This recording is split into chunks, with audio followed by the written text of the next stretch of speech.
Imaginez-vous dans un nouveau restaurant fraîchement ouvert. L'accueil est plaisant, la déco sympa et les plats sont succulents. Vous en parlez à des amis, ceux-ci sont ravis. Eux-mêmes vont conseiller ce resto à des membres de leur famille, à des amis et autres collègues. Et petit à petit, le restaurant commence à se faire connaître via ce que l'on appelle le bouche à oreille. Dans la majorité des cas, le restaurant ne vous aura pas payé un centime, ni même adressé un remerciement, alors que vous êtes à l'origine de peut-être plusieurs dizaines de clients, car tout cela s'est fait naturellement et de manière transparente. Eh bien, il existe un type d'entreprise qui utilise la puissante force du bouche à oreille pour se développer. Il s'agit du marketing relationnel, aussi appelé marketing de réseau ou MLM, pour multi-level marketing. On parlera de network marketing en anglais. Le problème, en France, c'est que le marketing relationnel est non seulement mal connu, mais en plus à mauvaise presse. En effet, trop souvent, les médias n'en parlent que dans le cas d'arnaque, et malheureusement, il en existe, et très rarement comme une possibilité de réussir. Les médias, pour attirer de l'audience, doivent faire dans le scandale, dans ce qui choque. Mais ceci est un autre débat. Mais effectivement, certaines entreprises sont des systèmes pyramidaux déguisés. Une pyramide, qu'est-ce que c'est au juste?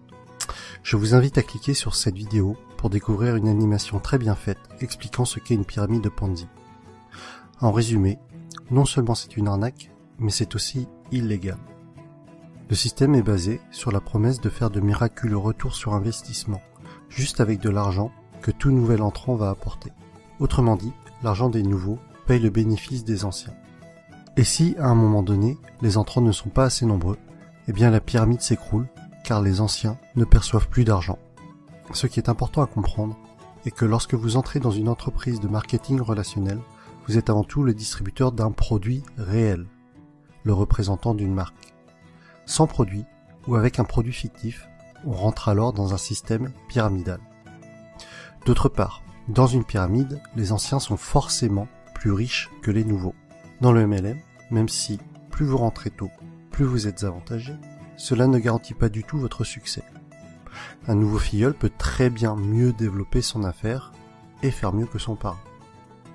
Ainsi, dans une entreprise de marketing relationnel, tout le monde est au même stade au début, mais plus elle va grossir et plus elle va avoir d'impact et être puissante. C'est vraiment la force du réseau qui fait qu'une MLM est puissante. Et Robert Kiyosaki insiste vraiment sur ce point dans le livre « L'entreprise du XXIe siècle ». Le pouvoir n'est pas dans le produit, mais dans le réseau.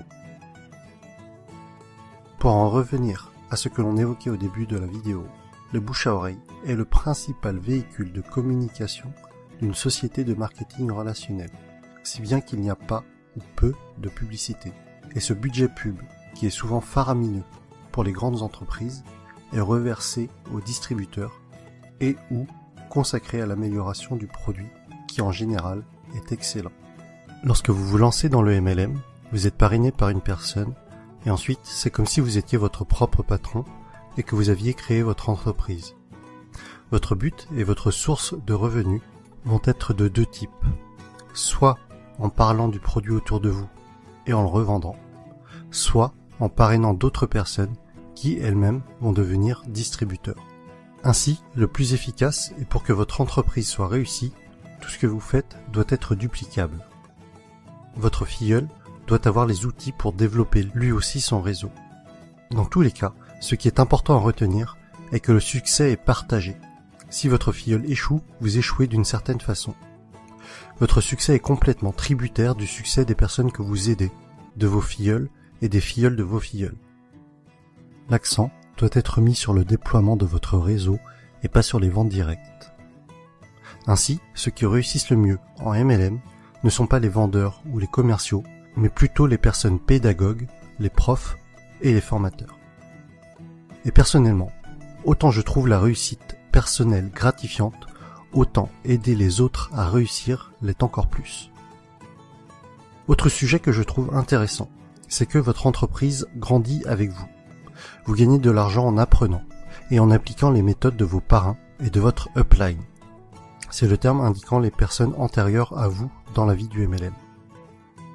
Autre point fort du marketing de réseau est que pour devenir distributeur, cela demandera en général un faible investissement financier au départ, contrairement à la majorité des créations de nouveaux business.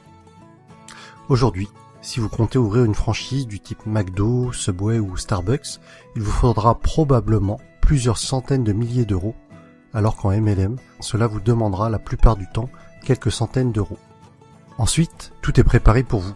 Vous allez avoir votre propre boutique en ligne, tout un tas de plans de formation pour vous, mais aussi pour vos filleuls, ainsi que différents kits de présentation. Un autre point essentiel, et qui pour moi m'attire beaucoup, les entreprises de marketing relationnel offrent des paliers au niveau de leur plan de compensation. Pour être plus précis, à partir d'un certain nombre de filleuls, et sans compter les éventuelles primes bonus, vous allez toucher un revenu résiduel, encore appelé revenu hors exploitation, c'est-à-dire un revenu passif. Les bonnes MLM sont donc de formidables véhicules vers l'indépendance financière de fait de ce revenu passif engendré par le parrainage d'autres personnes. Je rajoute que les MLM sont un type d'entreprise qui a une croissance des plus fulgurantes à l'échelle mondiale ces dernières années. Aux USA, ça a vraiment explosé depuis les années 90. Et avec Internet, c'est encore plus facile d'augmenter son réseau qu'auparavant.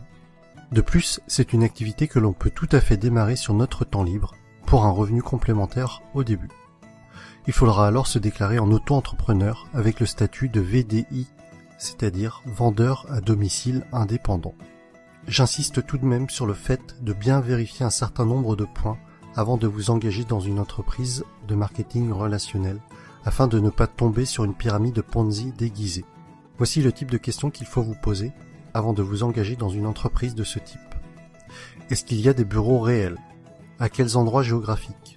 Se trouve-t-il dans des paradis fiscaux? Quel est l'historique de l'entreprise? Quelle est la réputation de cette entreprise? Quels sont les avis d'autres personnes sur celle-ci? En conclusion, et si vous avez suivi mon défi personnel, je pense que vous commencez à comprendre pourquoi est-ce que ce type d'entreprise m'intéresse fortement. Travailler pour ses propres rêves et non pas ceux de quelqu'un d'autre. La possibilité d'avoir des revenus passifs avec cet objectif d'indépendance financière. Partager le succès. Vous savez, à la base, ma chaîne YouTube est quand même le partage des bonnes pratiques, d'idées inspirantes. Alors si en réussissant dans un domaine, j'arrive à aider d'autres personnes à réussir également, alors j'en serais sincèrement ravi. Autre point que l'on avait évoqué, c'était de gagner de l'argent tout en apprenant. Le message que j'y vois derrière cela est celui que Jim Rohn a souvent répété, que plus vous vous développerez personnellement, plus cela attirera le succès. Et enfin, des horaires libres. Cela signifie que je pourrais aller chercher ma fille à l'école. Et voilà pour cette vidéo sur le marketing relationnel. J'espère que le public francophone comprendra mieux ce qu'est le MLM avec cette vidéo. Pour ma part, il y a quelques mois encore, je dois vous avouer que je faisais partie des personnes qui rejetaient le sujet, ne comprenant pas en quoi cela consistait, et sûrement aussi parce que je ne voulais pas comprendre, et que je gardais en tête ce que les médias véhiculaient. Mais que ce soit Jim Rohn, Tony Robbins, Les Brown, c'est-à-dire tous les motivational speakers que je suis régulièrement, mettent en avant ce type d'entreprise. Et après mes lectures de l'entreprise du 21e siècle, de Robert Kiyosaki, et de 45 secondes qui changeront votre vie, de Don Fire, j'ai finalement changé d'avis sur le sujet et je suis décidé à me lancer.